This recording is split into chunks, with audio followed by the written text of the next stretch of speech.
What's going on, everyone? So, I want you to walk with me for a moment. Take my hand. Let's go. Put your tinfoil hat on first. Got to get your tinfoil hat on first. Okay? Going down the rabbit hole here a little bit, right? So, Los Angeles Lakers need some trades, clearly, right? Need some help out on the perimeter. Athleticism, two-way play, really some two-way play.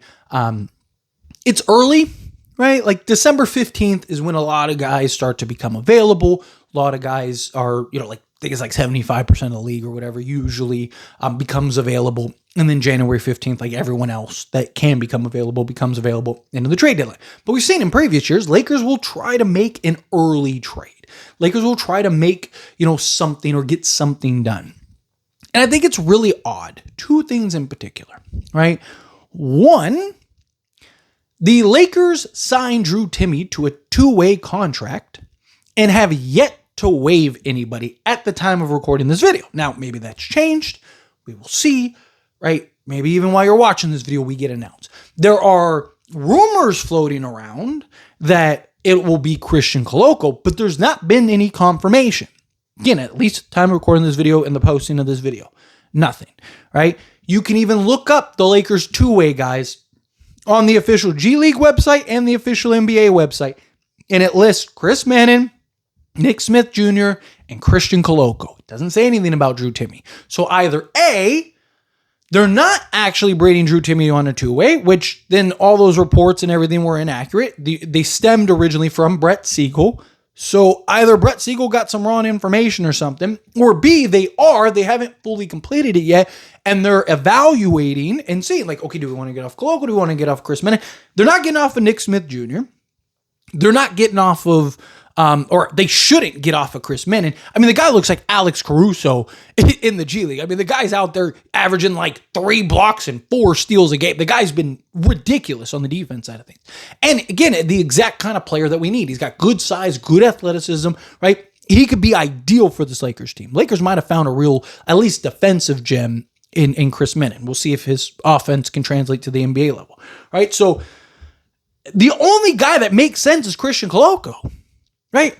All of you watching this feel that way. Myself, most other, insiders and reporters and, channels and all that stuff are all like, hey, Christian Koloko, Christian Koloko, Christian Koloko. Why would you need to bring on Drew Timme and then still have Christian Koloko and then DeAndre Ayton and Jackson Hayes? And like, now you're getting too carried away, right? Like, unless you haven't done that yet because they're working on a trade.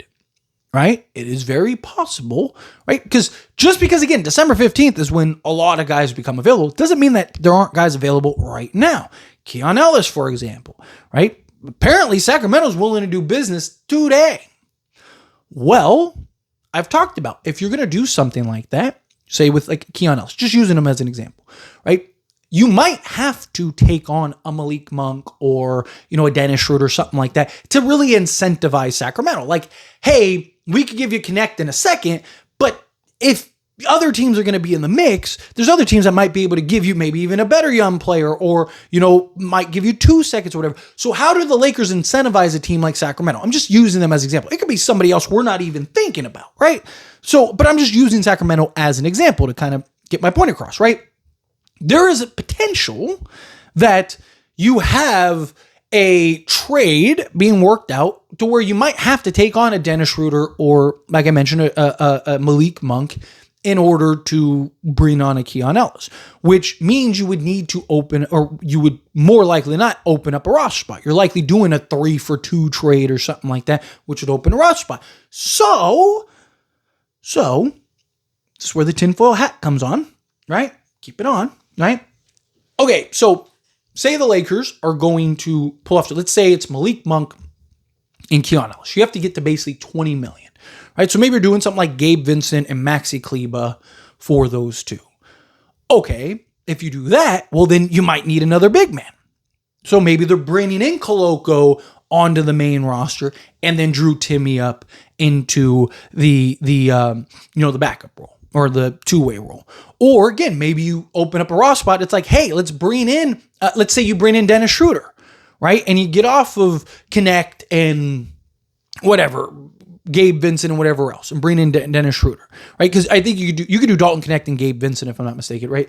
So let's say you do something like that, and then whatever else, right? And you're doing something, and then it's like, okay, well, we need to bring in another roster spot. We need to bring in another guy. So maybe you're bringing in a Nick Smith Jr., right? Because Malik Monk and Nick Smith Jr. I feel like would be redundant, although I do think Malik Monk would be very beneficial for a Nick Smith Jr. But again, maybe you're doing something like that. Hey, we're helping you get off a salary. We have to do a 2-for-1, 3-for-2 trade. It would be 3-for-2 trade, right? We have to do something like that, or maybe it's a multi-team trade or whatever, right? But the point is, essentially, Lakers pull off a trade to get a guy, which opens up a roster spot, which then now they bring in a Nick Smith Jr. or a Chris Manning or Christian Koloko. Then you wouldn't have to waive any of those guys, and then you're bringing in Drew Timme on the two-way. There's only two things right now, or I guess three. There's three things right now that is why this isn't done. Either A, the reporting was inaccurate and Drew Timme isn't going to be on a two-way. That's one. Two is that the Lakers just haven't made their decision yet and are going to do it at some point, right? Which is a possibility. Or three, they're waiting because they're going to pull off a trade. It's the only other way. They can't sign anybody right now. They don't have, the contracts wouldn't be prorated enough, right? And Lakers don't have enough cap space. So it can't be something where they're, they don't want to waive any of those guys. So they're going to bring in Chris Menon on a vet minimum, and then he'll be our 15th guy and we'll figure out the trades later. And then now you can bring in Drew Timme. It doesn't work that way. So either A, the Lakers are just taking their sweet time. B, the reports are inaccurate, which again could be a very real possibility. It's very possible that, Brett Siegel got the wrong information, or maybe they changed their mind. Maybe they were going to do that and then decided like, hey, we don't want to get rid of Koloko Manning or Nick Smith Jr. So let's wait, right? Koloko's been playing in the G League with them. They've been playing Timme and Koloko and all that stuff. So, it could be that. Or the third option is, again, they are in the process of pulling off a trade, which would open up a roster spot, so they wouldn't need to waive any of those guys. They would just convert one of those guys and then bring in Drew Timme on that, right? But so, and again, you might be thinking, okay, well then why isn't the trade? Like, trades take time, right? And especially if it is, so like, let's say it's, stick with the Keon Ellis thing, right? If it's Keon Ellis, Sacramento's going to want to explore all the avenues. Right? So Lakers they might have said, hey, we'll take on Malik Monk. Right? Let's just use that. Keon Ellis and Malik Monk. Talking $21 million that you'd have to send out. Right? Okay, we don't want to trade Rui. We'll give you Maxi Kleber, Gabe Vincent, and then if you want a young guy in Dalton Knecht, we'll give you a young guy in Dalton Knecht. Maybe they're working on a 3-team trade, whatever, right? And then, we'll give you a second or whatever, right?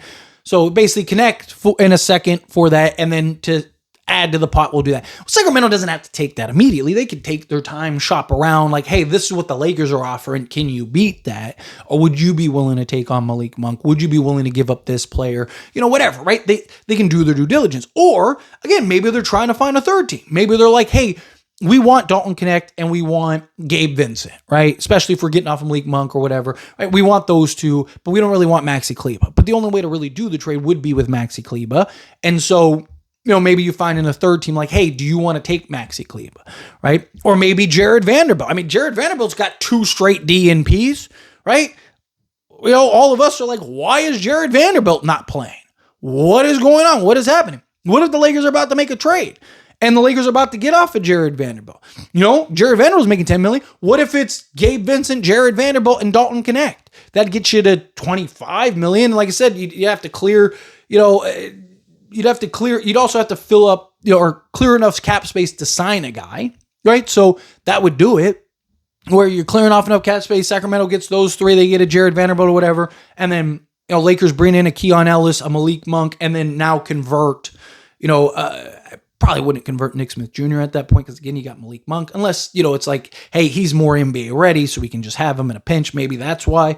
But regardless, like, that could be an option but even then, things take time. It's like, hey, teams aren't in a rush to make a trade right now, right? Like, even Sacramento, they might be willing to sell the farm, but they want to make sure they're getting the right trade, getting the best return, right? So Lakers might have been the first to come out and be like, hey, this is what we're offering. This is what we're willing to do. Maybe had some negotiations and Sacramento's like, all right, let us sit on it. We want to kind of do our due diligence. Like, sure, no problem. We're here. Right. So then they're going to go and they're going to look for the next week or whatever. And then there you go. And then I wouldn't be shocked if, Lakers end up pulling off a trade, bringing in, again, it could be somebody else entirely. I want to be very clear about that. I'm just using Sacramento and Keon Ellis as an example because we know that they're willing to do business right now. So my thing is like, okay, maybe Lakers are pulling something like that off. I wouldn't be shocked if we get a Lakers trade, which opens up a roster spot, and then we see the Lakers convert a guy, right? Koloko, Manning, Nick Smith Jr., somebody gets converted, and then Lakers bring in Drew Timme to that two-way spot, and now you have those 3 two-way guys with the one guy that was converted. You still have the 14 guys, and then you can still go make whatever other trades or moves or whatever that you need to do, right? Now, at the trade deadline, maybe you're taking Rui and whatever else, or maybe you're looking to repackage a Dennis Schroeder or a Malik Monk or something like that and going and making a move, for an Andrew Wiggins or something like that, right? Whatever. You figure out what's the next step? We got Keon Ellis in this. What's the next step? What's the next move? What's the next trade? Right? Especially if you bring up like a Nick Smith Jr. Maybe you're like, let's get off of, maybe we can trade, a Malik Monk and let Nick Smith Jr. be that guy, right? And that's $18 million in salary that we can go and trade, whatever. You kind of figure it out from there. But anyway, as always, this is a discussion. I pass a question. You let me know your thoughts and opinions down in the comments.